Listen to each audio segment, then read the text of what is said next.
Being born is a painful process. The act of birth is a painful process. For mothers, having a 3 kilogram baby with a huge head come out of you is painful. You come out into the world, you're screaming, ah! There's light, there's sounds. It's a lot.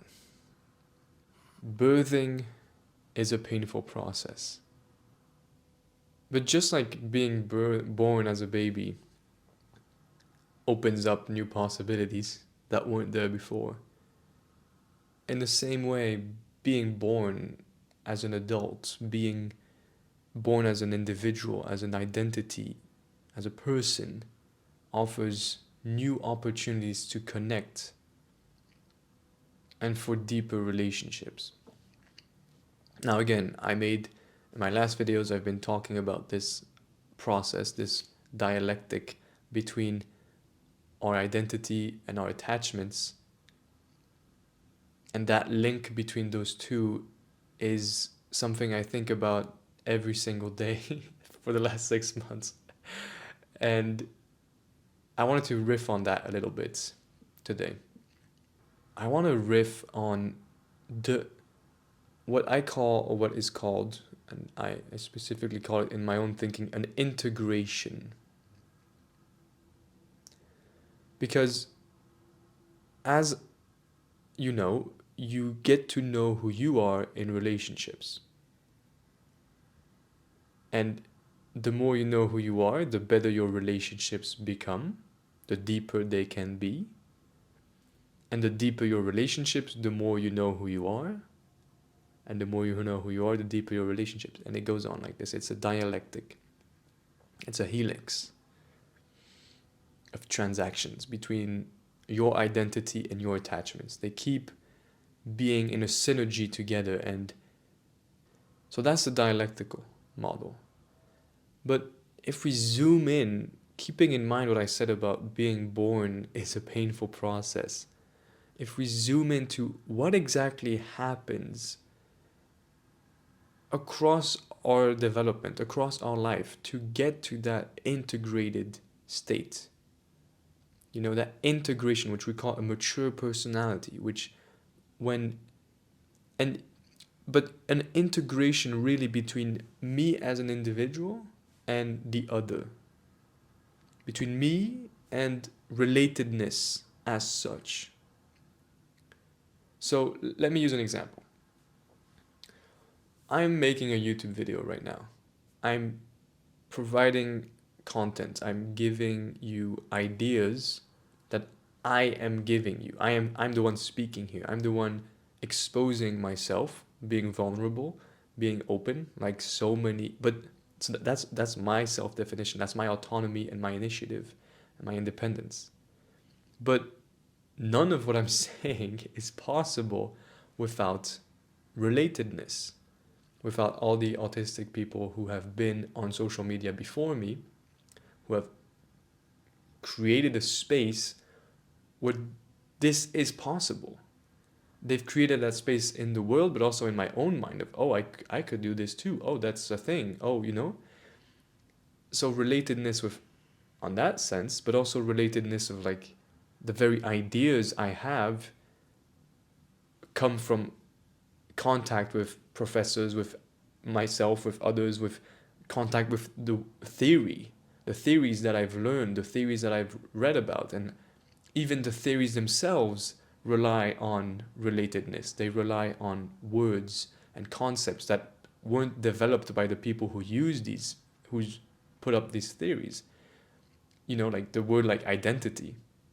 I mean, it comes from Latin. The word like dialectic, it comes from ancient Greek.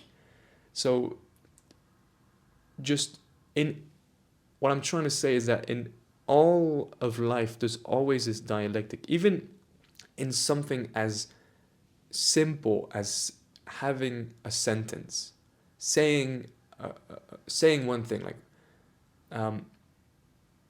I'm Sam, I'm autistic and ADHD.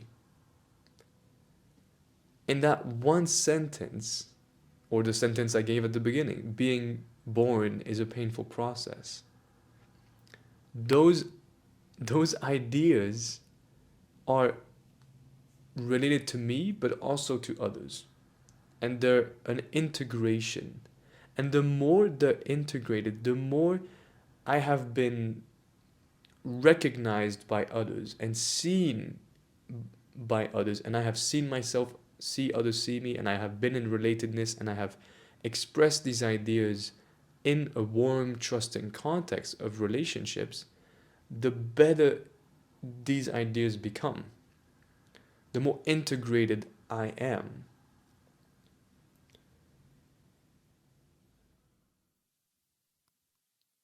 Being born is a painful process. And the beginning of having a sense of self and a sense of identity, my personal experience was mostly characterized by suffering.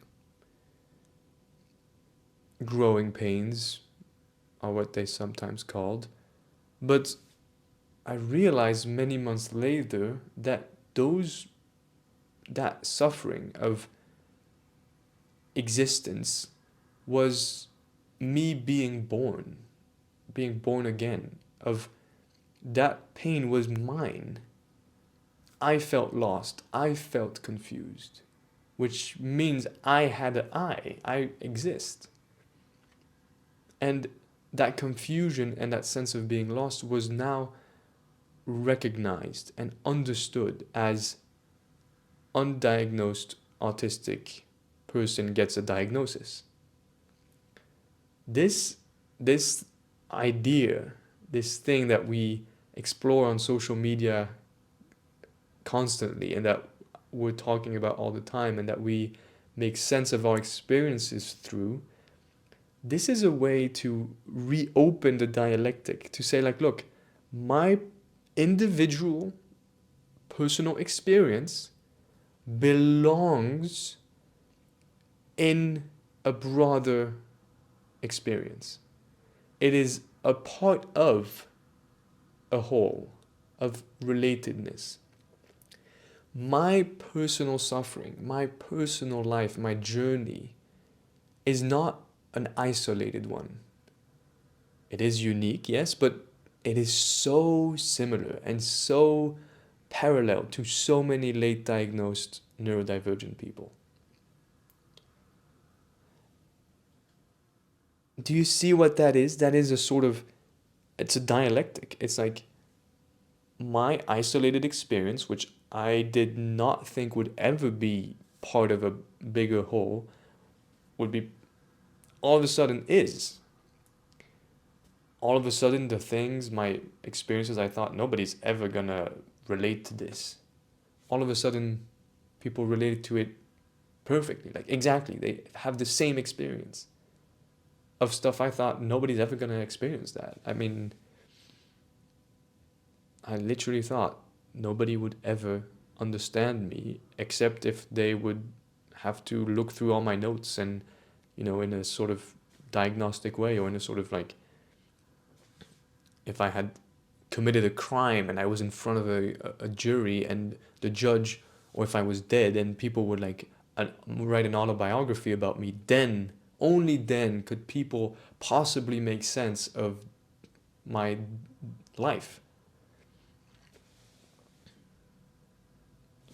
Pieces, different pieces, not connected together, disparate in different places, and not a continuity, not a tapestry with a narrative that is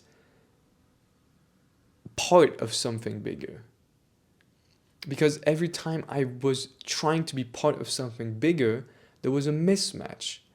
I didn't trust those narratives, those bigger narratives, because they didn't recognize me.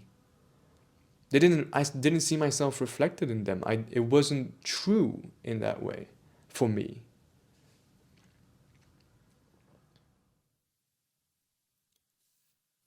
And this is where we get to a really important idea, which is the idea of epistemic trust. And it has taken me months to and I still don't understand it. I don't understand it. It's these are very complex ideas. They can, I was, epistemic trust is the idea that you trust what other people say. You trust the knowledge that other people have. You trust. You can think about this very broadly because in the beginning, literal autistic brain, I was thinking like, oh, so you trust like other people's factual knowledge about the world? No, no, no, no, no. All knowledge. Think of knowledge in the broadest possible sense. Like even culture itself is considered others, no, other, the other, right? Knowledge from the other. Even embodied knowledge, like how to negotiate things in relationships without breaking the relationship, how to console someone, like if somebody's sad and you want to comfort them, how you do all these things. That is social knowledge as well. Your culture is social knowledge. Your sense of belonging to a culture and feeling that it resonates with you is social knowledge. And that social learning is was for me not accessible. I felt isolated. I didn't feel I belong. I felt like, society is not what I want it to be. I remember just a concrete jungle and like capitalism and destruction of the environment and exploitation of animals and just materialism. And I felt like this, I feel disconnected from that. I don't trust that. I don't feel good having other people think about me, which goes back to my previous video. And that's what we call epistemic mistrusts. Of my culture doesn't resonate with me. I feel like I'm isolated, I'm misunderstood, and not recognized. And that state of epistemic mistrust is an issue because, I mean, it's adaptive, it makes sense, it makes a lot of sense. It's protective because when you're, remember, it's a dialectic between your attachments and your sense of self, your identity. So if your attachments, those people are not able to recognize you, then you won't be able to grow as a person. You won't be able to recognize yourself. It's a dialectic. It's a transactional process. So getting that recognition of I was an undiagnosed autistic ADHDer, I got a diagnosis, recognition. Society recognizes me. The medical establishment, the university, the society has a term, a name, and a concept that fits me.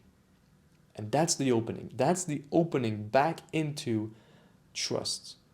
Of like, that's a corrective experience. It's like, oh my God, I can be held. I can be understood and grasped by others in a way that fits. And that's the opening.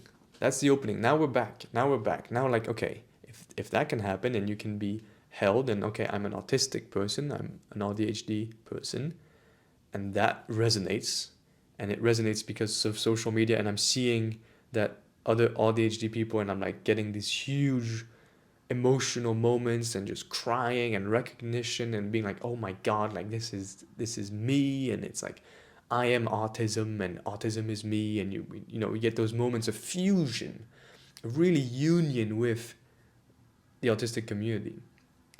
And that's like because well, I haven't had that in so many decades because I was isolated and not recognized, right? So there's this huge like corrective, like huge fusion that happens.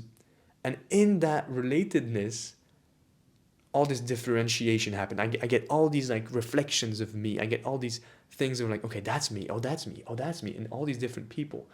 And I hear them tell their story and I'm like, oh my God, I have never thought of myself in that way. You're helping me understand myself. And so, all of a sudden I'm like, oh, okay, I get it. I get it. Like I exist. Me, I exist.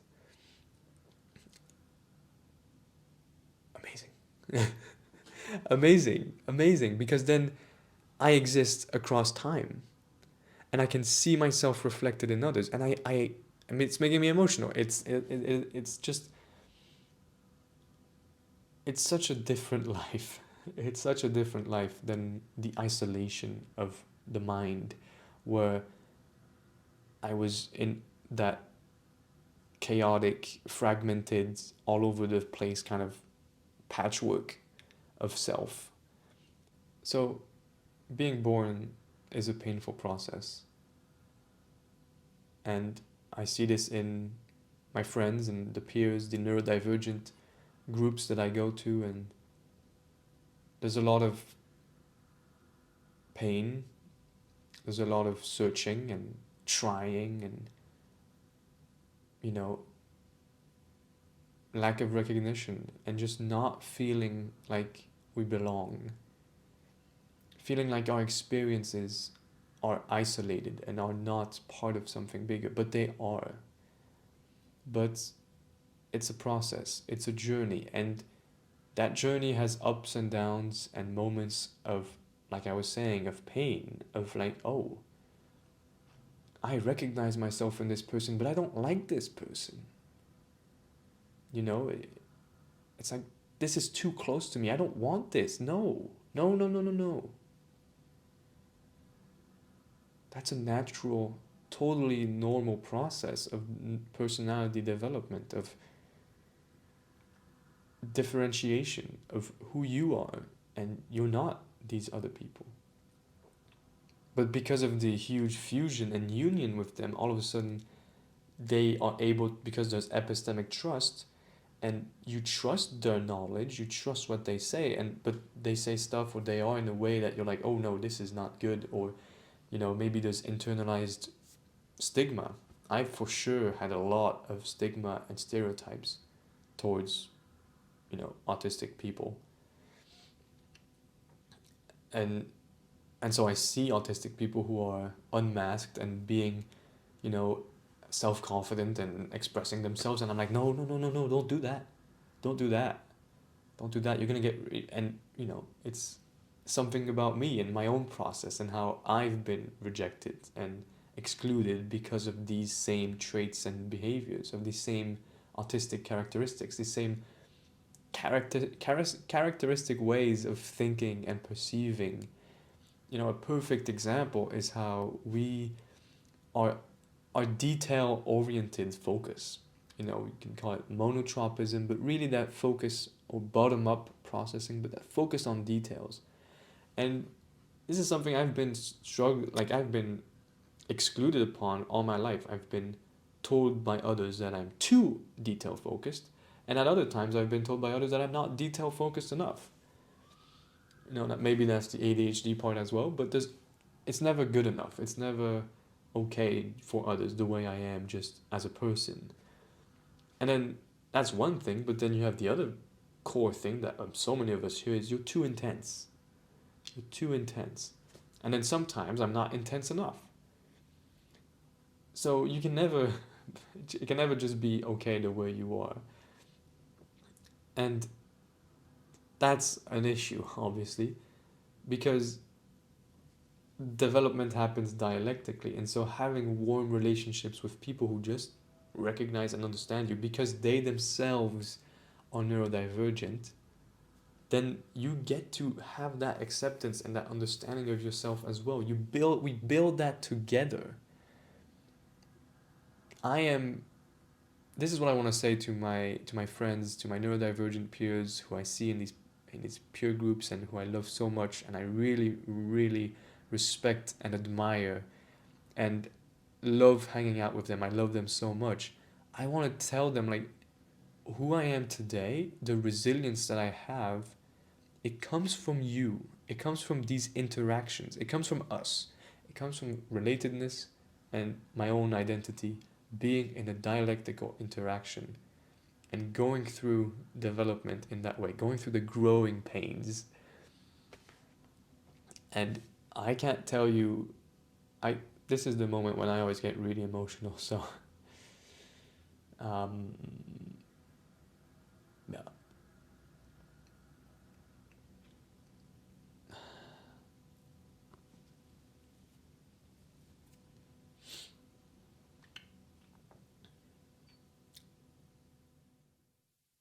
yeah.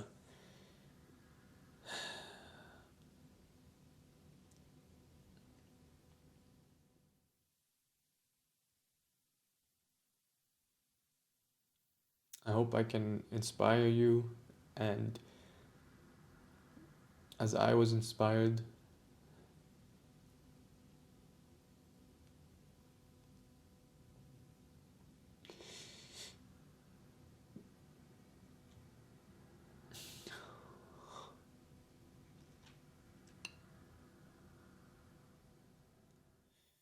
because the well-being that you get, the feelings of contentness and being okay, just being deeply okay with like existence, that's out there. That's out there for you. It's possible. It's a potential. It's a reality. And I hope that me also being neurodivergent and will give you this epistemic trust so that you believe me when I say this. It is the case. You know, self-respect, self-love, self-acceptance, however you want to call it, that exists. That's a real possibility. And then you have like a self. You exist, and you can connect with others, and they can connect with you, and you feel like there's something broader. You feel a sense of belonging to the culture around you as well. Of like, I'm just walking on a Sunday morning at the market, or at a Christmas market. Now it's the season, right? And I feel this sense of belonging, not to anyone in particular, but just belonging. And that's in the cards for you. That is there. You will get to that.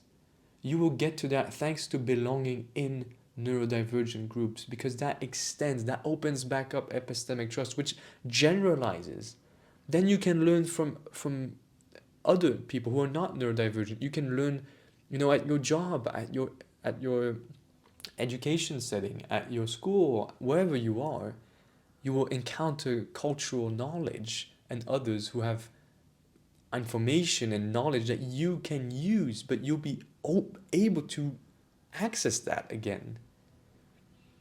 But don't forget where you come from, right? Don't forget where you come from. You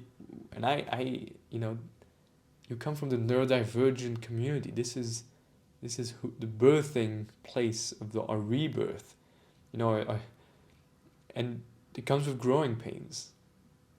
Birthing, being born, is a painful process. Thanks for watching.